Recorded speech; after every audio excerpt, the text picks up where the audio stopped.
Mayweather versus McGregor. The fight that we hypothesized and fantasized about for so long is a reality, but the experts in the boxing community feel that Conor McGregor has absolutely no chance. But if you're as passionate about MMA as we are here at What Culture MMA, you'll know that Conor McGregor possesses some weapons, some tools that are unquantifiable and undeniable. I'm Joe Hendry from What Culture MMA, and this is 7 reasons Conor McGregor could beat Floyd Mayweather. Number 1. Conor's deadly hands. If Conor is going to win, it's in all likelihood going to be a knockout, because Floyd is just too talented a counter-puncher and a technical genius to be beaten in the long game via decision by someone so new to the sport. But Conor has proven that if he hits you clean, you're likely going out cold. So we're going to look at the factors that make us think that the notion of Conor knocking Floyd out might not be so far-fetched after all.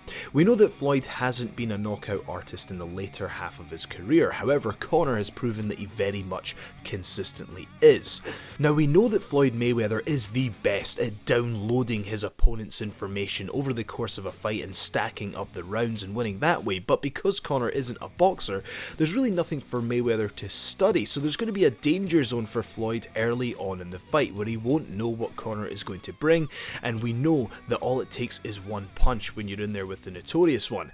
Because Floyd isn't known as a knockout artist, the Irishman can afford to take those crazy risks that we know he likes to take and try to land that one stray knockout punch. Number 2. Conor is in his physical prime. So if we look at age as a factor, Conor's 29 years old, whereas Floyd is 40. Simply put, this means that with no disrespect to Floyd, that he is past his physical prime, whereas Conor is very much in his prime. And let's not forget about Mayweather's multiple hand surgeries and reconstructions which have plagued the latter part of his career. As well as wear and tear, age will also have a profound effect on cardio, punching power, ability to absorb damage, and the ability to recover from training. Mayweather even said that I'm not the same fighter I was 21 years ago, I'm not the same fighter I was 10 years ago, I'm not even the same fighter I was 2 years ago, and even alluded to the fact that he needed to take more time off to let his body rejuvenate from the tough training sessions. Floyd also said, I want to make sure that my body is as close to 100% as possible, so I've been letting my body do a lot of resting. I've been doing a lot of resting this training camp, whereas other training camps, I really wasn't resting as much. Is this a sign of age being a factor? Next in the physical attributes, it's size. First of all, Conor has an advantage on paper in all physical attributes, including a 2-inch reach advantage at 74 inches to Mayweather's 72, and a 2-inch height advantage standing at 5'9" to Mayweather's 5'7" frame. Also, with the fight taking place at 154 pounds, although this isn't uncharted territory for Mayweather, it is more of a natural weight for the notorious one, who hasn't been in the 145 pound division since he upset Jose Aldo at the tail end of 2013. The 154 pound mark is just 1 pound shy of the weight that Conor handily dethroned Eddie Alvarez in his last amazing performance, and should be a comfortable weight cut for Conor McGregor. Up next is motivation. Conor is fighting for the reasons of ambition. Although this fight, according to him, is going to quadruple his net worth, Coach Kavanagh assures us that this is not what motivates Conor, and we do have evidence that this is the case in the past. Conor has often deviated away from the path of least resistance several times in the pursuit of pure greatness. One example being that he demanded the Nate Diaz rematch took place at 170 pounds, which put Conor at a serious disadvantage, but he took this more difficult option to prove his greatness, whereas the pure business decision would have arguably been to relocate the bout to 155 pounds where he's more comfortable. And also, with McGregor now being a new father, he's also fighting for the honour of his child, which is an even higher purpose than before. If we look at the source of motivation for Floyd, it's hard to ignore his well-publicised issues with the taxman, and he has reportedly requested to delay his IRS payments until after the fight, leading many to speculate that Floyd is perhaps taking the fight primarily for money as opposed to cementing his legacy at 50-0. When you look at these physical or mental factors in isolation, they might not seem like such a big deal for arguably the greatest boxer of all time, but when you bundle them up together, this could be one big problem for Mayweather, and some have questioned his motivation for the fight. This is a direct quote from Mayweather. Today we had a meeting and I can't push my body. It's grueling, training camp is grueling, and I can't do it anymore. It's rough.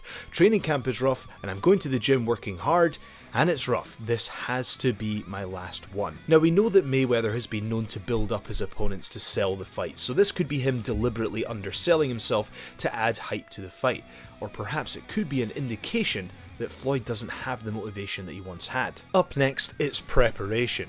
In training camp, Conor can do his best to replicate Floyd's movements by using elite boxers as sparring partners, but the truth is, Floyd really can't do anything to replicate Conor. Why? Because Conor has never had a pure boxing fight.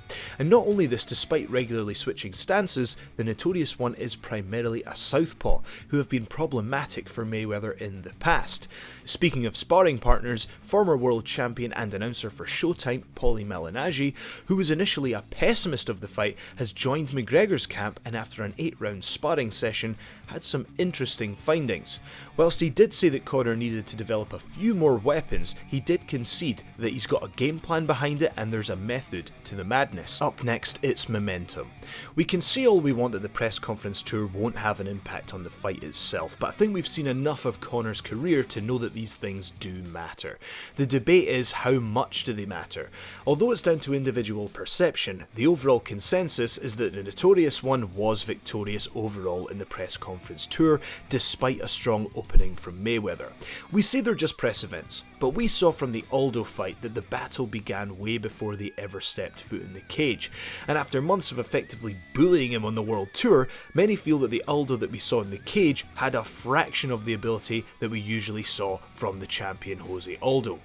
And Conor's ability to wage psychological warfare is second to none. With the momentum arguably in his pocket from the press tour, who knows how much his confidence has grown going into the fight as a result. And finally, it's time to talk about that intangible quality that makes Conor Conor, the X Factor. And what we mean when we say that is it's the mental edge, but on a whole new level. Conor seems to possess a self-confidence that is almost like a superpower when it comes to carving his own destiny. And if Conor McGregor is the Neo to our Matrix, then analyst Robin Black is MMA's Oracle, and he has been searching for the reason for Conor's superhuman powers. Black is studying and looking to fill in the gaps as to why Conor is able to overcome seemingly unsurmountable challenges whilst making it look easy. And he believes after scientific study that spontaneous interpersonal synchronization is at play. Now, sorry, we're going deep down a rabbit hole here, but allow me to explain.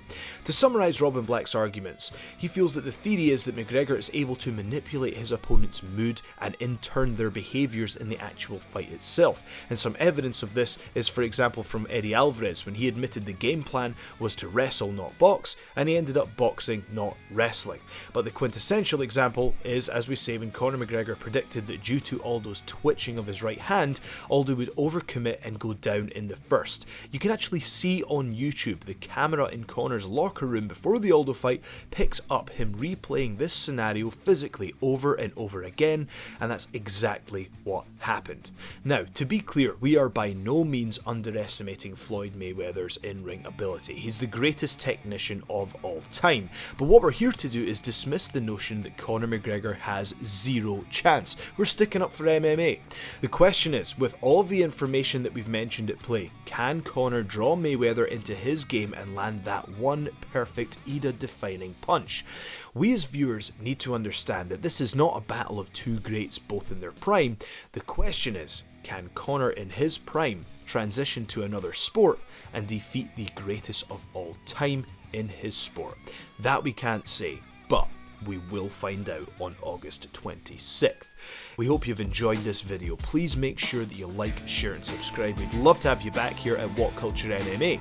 And also, while you're at it, head over to whatculture.com for all your favourite news, articles and features. Again, I've been Joe Hendry. Thanks for coming back and we shall see you next time.